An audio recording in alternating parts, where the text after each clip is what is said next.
ছাত্রলীগের কাছে তুমির মাঠে জয় বাংলা জয় Bangla action action direct action. জাতীয় শোক দিবস 15 আগস্টকে সামনে রেখে সরকারি তিতুমির কলেজে উত্তপ্ত পরিস্থিতি বিরাজ করছে। আজ দুপুরে কলেজের প্রধান ফটকের সামনে এক বিক্ষোভ কর্মসূচি পালন করে তিতুমির কলেজ ছাত্রলীগ। জানা গেছে প্রধান উপদেষ্টার প্রেস সচিব সম্প্রতি 15 আগস্টের কর্মসূচি প্রতিহত করার ঘোষণা দিয়েছেন।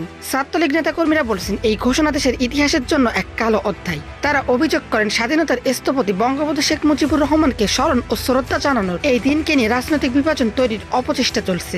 বিক্ষোভে উপস্থিত ছাত্রলীগ কর্মীরা স্লোগান দেন যে যেভাবে ইচ্ছা বাধা দিক, আগামীকাল 15 আগস্ট যথাযথ মর্যাদায় পালন করা হবে। তাদের দাবি কলেজ চত্বরে কালো ব্যাজ ধারণ, বঙ্গবন্ধুর প্রকৃতিতে ফুল দেওয়া এবং শোক র্যালি আয়োজন করা হবে। কোনো বাধা আসলেও তা উপেক্ষা করা হবে। এ সময় বক্তারা বলেন 15 আগস্ট শুধুমাত্র আওয়ামী লীগের নয়, পুরো জাতির জন্য শোকের দিন। তাই এই কর্মসূচি প্রতিহত করার ঘোষণা ইতিহাস বিকৃতির সামিল। তারা সকল শিক্ষার্থীকে শোক দিবসে অংশগ্রহণের আহ্বান জানান। প্রতিবাদ কর্মসূচি শেষে ছাত্রলীগের নেতাকর্মীরা শান্তিপূর্ণভাবে ক্যাম্পাস ত্যাগ করেন। তবে তারা স্পষ্ট করে জানান কেউ বাধা দিলে কঠোর জবাব দেওয়া হবে।